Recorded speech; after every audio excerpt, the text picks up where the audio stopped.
Assalamu alaikum warahmatullahi wabarakatuh. So, since Mikhaila Peterson is basically going on AP's podcast and AP's asking her to be an ally against Islam and to help the anti-Muslim people spread their views and to support them and give them more attention, I thought I would share some Old Testament Bible verses since AP did a clever scare job on Mikhaila, and Mikhaila said she had read the Old Testament, and she said that Islam is taking basically women backwards, and I want to point out here how AP lying and saying that Muslims and Christians have less in common and that they have more in common with the secular liberal atheists, I bear to differ. So,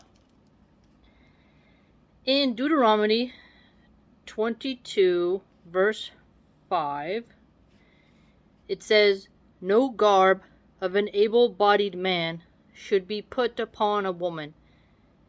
Neither should an able-bodied man wear the mantle of a woman. For anybody doing these things is something detestable to Jehovah your God." What are the Rainbow Mafia people doing today? What does AP support? He supports that flag. As a Christian, which she says she is, are you telling me that the Old Testament rules don't apply? Where does it say in the New Testament that all these things are now null and void, that half the book is null and void in ethics? And for the Catholics, show me where a Catholic, the classical real ones, believe that you should violate what it says right here. Here's another one I think you'll love so much, and she loved slandering the hijab. She was making it sound like we're all oppressed because she loves to show her body. She loves the male gaze. She needs male attention. Most of her audience is male. Her dad channeled his male audience to her, and she enjoys being a kind of flesh object, and she can't even comprehend what it's like for a woman to opt out of being fat material. So, it gets hard for a hedonistic woman who let a Romanian pimp like Andrew Tate blow her guts out. I know it's hard for a girl like that who is a fresh and fit podcast type of chick, who's kind of ditzy and blonde and not even well versed on Islam or any religion or even her own faith, to get the points about why modesty, true modesty, is a virtue. So I thought I'd share this nugget with her. Alright, Deuteronomy 17. "And here he is charging her with notorious deeds, saying, I have found your daughter does not have evidence of virginity. Now this is the evidence of my daughter's virginity, and they must spread out the mantle before the older men of the city." What does that mean? The first time you have intimacy, you bleed. So, in Christian dogma, to prove virginity is something good. To be a virgin and not a harlot who gets porked by Romanian pimps, that's a good thing. Islam values women's chastity, and Christianity, the real Christians, do as well. But I get how that's hard for a Canadian girl who looks like she's ready to do OnlyFans. "And the older men of that city must take the man and discipline him.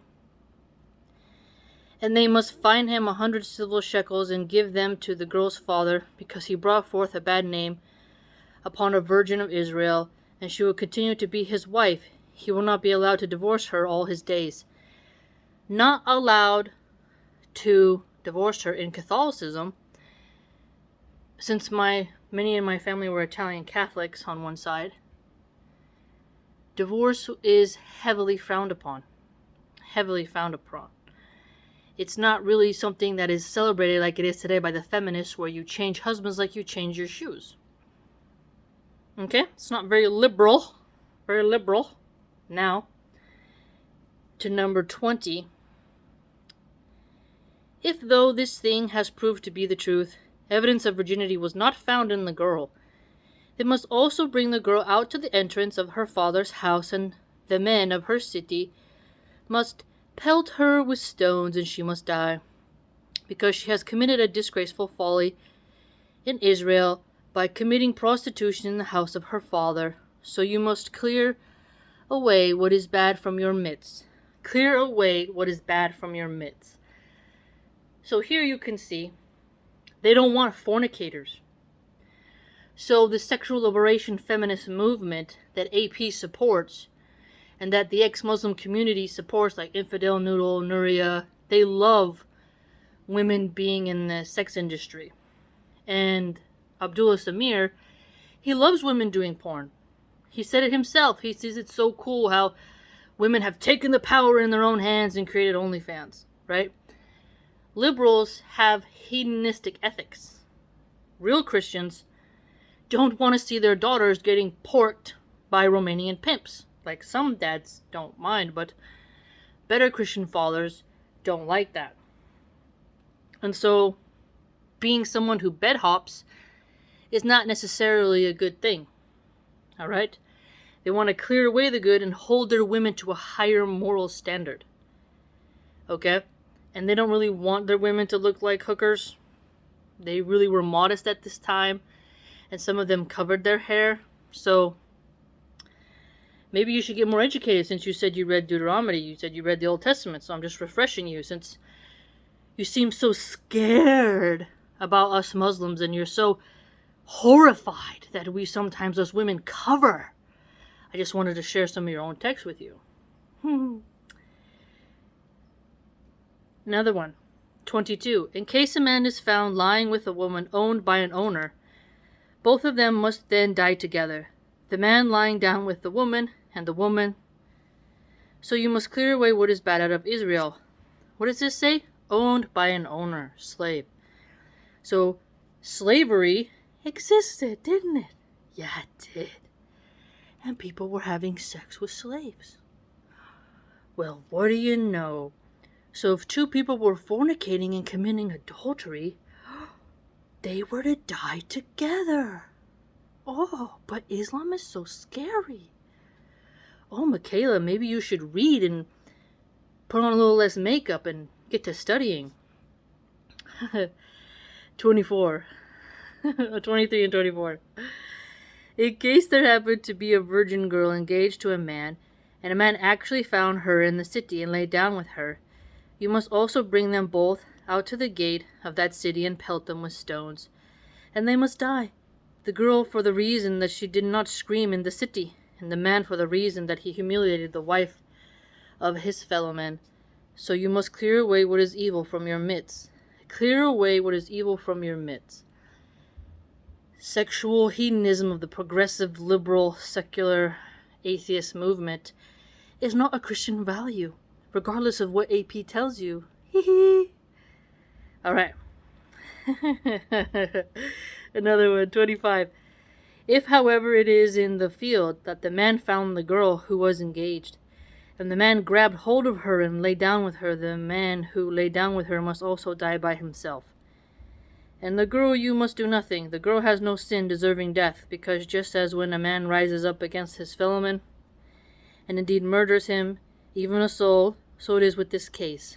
For it was in the field that he found her. The girl was engaged, screamed, but there was no one to rescue her. So the screaming element is very important here. You scream for it to stop, you're innocent, but if she wanted it, and she fornicated with someone she wasn't married to, that would be considered a big problem. There's just so many more here. Oh, this one is super relevant. Deuteronomy 23 verse 1. No man castrated by crushing the testicles or having his male member cut off may come into the congregation of Jehovah.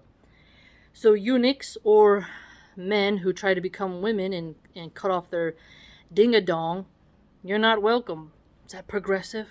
Is that homophobic, transphobic, Mikhaila? What do you think, Mikhaila? You gonna go slander us Muslims but not pay attention to your own book? Or are you gonna cherry pick and make excuses and ignore it, and then criticize the Muslims for obeying what Allah commanded, instead of recognizing how you can't even obey Jehovah. Isn't that funny? 2. No illegitimate son may come into the congregation of Jehovah. So what is that? It's a bastard. Children born out of wedlock, meaning the parents were not married. Okay? The parents were not married. They had an illegitimate son, or he slept with some girl and they weren't married. That's an illegitimate child. Is that progressive? Is that liberal? No, it's conservative orthodoxy. Even to the 10th generation, none of his may come into the congregation of Jehovah. Ooh, even for the 10th generation. Look at that. Oh my goodness. There's just so much more to love. You know, I actually like this section. Oh yes, another one. 15. You must not hand over a slave to his master when he escapes from his master to you. With you he will keep on dwelling, and among you in whatever place he may choose in one of your cities. Wherever he likes, you must not maltreat him. Still, slavery. Yeah, slavery in the Old Testament. What do you know? Oh, well, look at there. Look at that. What do you know? What do you know? Again, maybe just take a look at what your own holy book says before you come at Islam for being scary and primitive and all the weird things that AP made you think. Okay? If you're going to be a fake Christian, just say it. Just say it.